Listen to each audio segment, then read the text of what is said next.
से आ रही है। राजस्थान के सीएम अशोक गहलोत के बेटे वैभव गहलोत के खिलाफ केस दर्ज हुआ है। सरकारी टेंडर को लेकर करोड़ों की ठगी करने के आरोप में नासिक में एक कोर्ट में वैभव गहलोत के खिलाफ केस दर्ज करने का आदेश दिया था, जिसके बाद वैभव गहलोत पर एफआईआर दर्ज की गई। इसे लेकर बीजेपी ने दावा किया है कि 6 करोड़ रुपए से ज्यादा की ठगी की गई, जिसमें 14 लोग शामिल हैं और अशोक गहलोत के बेटे वैभव गहलोत का भी नाम है, जिसे वैभव गहलोत गलत बता रहे हैं। तो अब इसको लेकर बीजेपी नेता और सदन में नेता प्रतिपक्ष गुलाब चंद कटारिया ने सीएम गहलोत और उनके बेटे को घेरा है। बड़ी खबर आपको बता रहे हैं, अशोक गहलोत के बेटे वैभव गहलोत पर सरकारी टेंडर के नाम पर धोखाधड़ी का आरोप लगा है, जिसके बाद एफआईआर दर्ज की गई है। महाराष्ट्र के पुणे में, नासिक में यह मामला सामने आया था, जिसके बाद से लगातार अब बीजेपी हमलावर है। बीजेपी लगातार उन्हें घेर रही है। गुलाब चंद कटारिया बीजेपी के वरिष्ठ नेता हैं। उन्होंने निशाना साधते हुए कहा है कि खुद को गांधी कहते हैं अशोक गहलोत, और गांधी के बेटे ने ठगी की है। कुल मामला 6 करोड़ से ज्यादा का बताया जा रहा है, जिसमें 14 लोग शामिल हैं और वैभव गहलोत पर एफआईआर भी दर्ज की गई है। नासिक में एक कोर्ट ने वैभव गहलोत के खिलाफ एफआईआर दर्ज करने के आदेश दिए हैं। सुनिए। के मुख्यमंत्री जो अपने आप को महात्मा गांधी का एक तरह से मानने वाला और महात्मा गांधी जैसा जीवन जीने वाला राजस्थान के गांधी के बच्चे का वैभव गहलोत के खिलाफ एक 156(3) कोर्ट से एक एफआईआर दर्ज करने के लिए नासिक में गंगापुर थाने के लिए आदेश जारी किया है कि उन्होंने कोई ठेका दिलाने में 6 करोड़ और कुछ पैसे का एक तरह से लोगों से ठगाई का धंधा किया है। और चलिए सीधे चलते जयपुर, जहां से मेरे सहयोगी भंवर पुष्पेंद्र ज्यादा अपडेट के साथ जुड़ रहे हैं। भंवर, अभी रेप के मामले पर हंगामा मचा ही हुआ है। अब खबर यह आ रही है कि वैभव गहलोत पर एफआईआर दर्ज हो गई है नासिक में, और मामला बन रहा है ठगी का, कि टेंडर के नाम पर ठगी की गई है, और बता रहे हैं कि 6 करोड़ से ज्यादा का मामला है।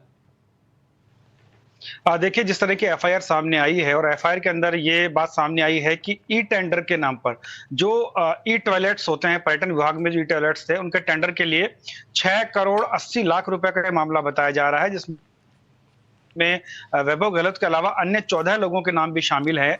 और ये बताया गया है कि ये लोग मिलकर के ई टेंडर दिलाने की बात कर रहे थे, जिसमें वैभव गहलोत का भी नाम शामिल है, और ई टेंडर नहीं हुए, राशि हड़प ली गई, ये बात बताई जा रही है।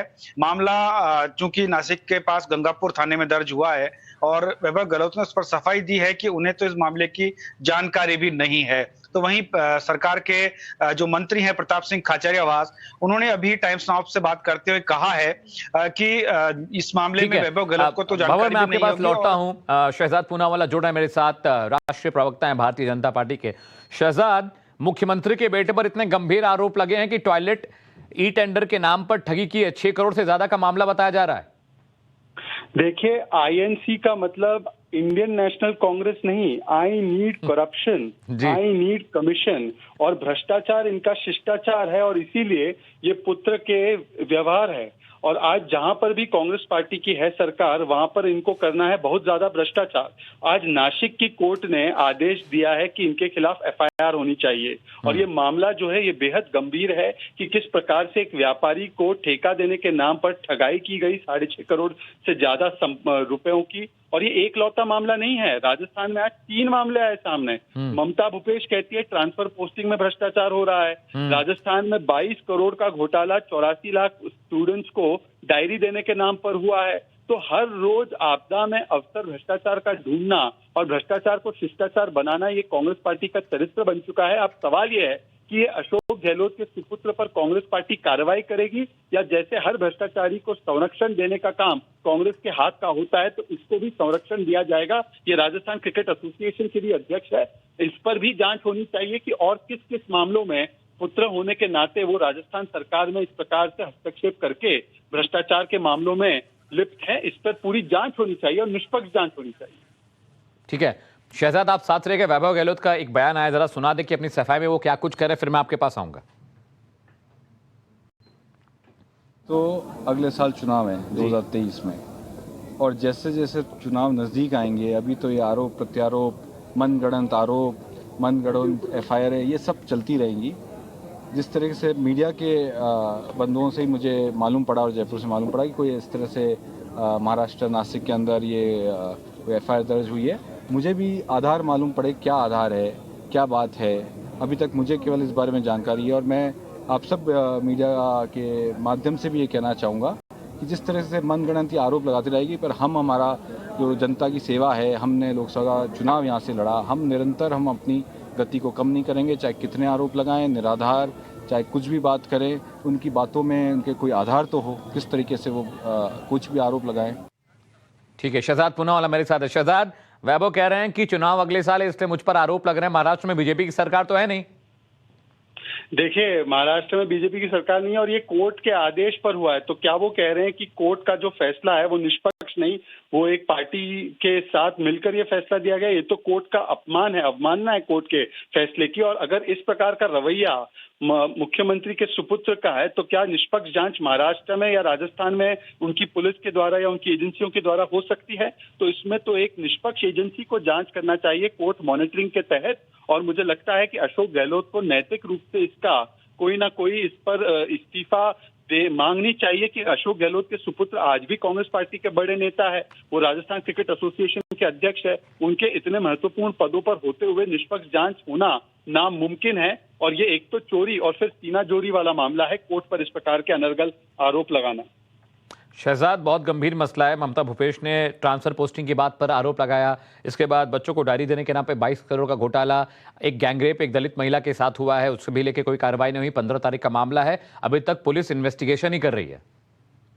देखिए, राजस्थान में कुल मिलाकर कानून की जो व्यवस्था है वो तहस नहस हो चुकी है और इसीलिए आपने देखा होगा कि वहां पर कानून व्यवस्था पर जवाब नहीं है। अवैध जो कार्य करते हैं उन पर बुलडोजर चलाने की हिम्मत नहीं है, तो मां सीता और श्री राम के मूर्तियों पर वहां पर बुलडोजर चलाया जा रहा है। जो मुख्य द्वार है सालासर बालाजी का, उसको तहस नहस किया जा रहा है। तो मुझे लगता है कि राहुल गांधी को जवाब देना चाहिए कि जो भ्रष्टाचार के बड़े बड़े आरोप लगे हैं वैभव गहलोत पर, ममता भूपेश के द्वारा डायरी स्कैम को लेकर, उस पर वो क्या बोलेंगे? पीएम केयर फंड पर तो बहुत बोलते हैं राहुल गांधी, पर आज उनकी बोलती बंद क्यों है?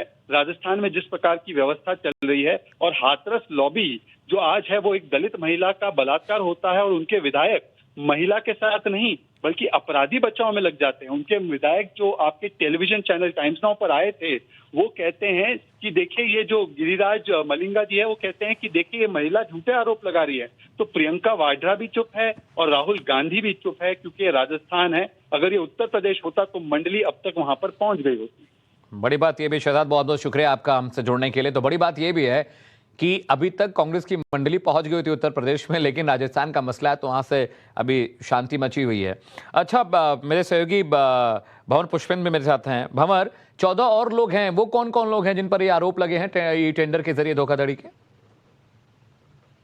देखिए, वो लोग जो है वो कांग्रेस के कार्यकर्ता नहीं है, वो लोग इनके साथ के और इनको पहचानने वाले बताए जा रहे हैं। लेकिन हालांकि वैभव गहलोत ने ये कहा है कि मैं किसी को जानता भी नहीं हूं और ना ही कोई इस तरह का मामला क्या है वो मेरी जानकारी में नहीं है।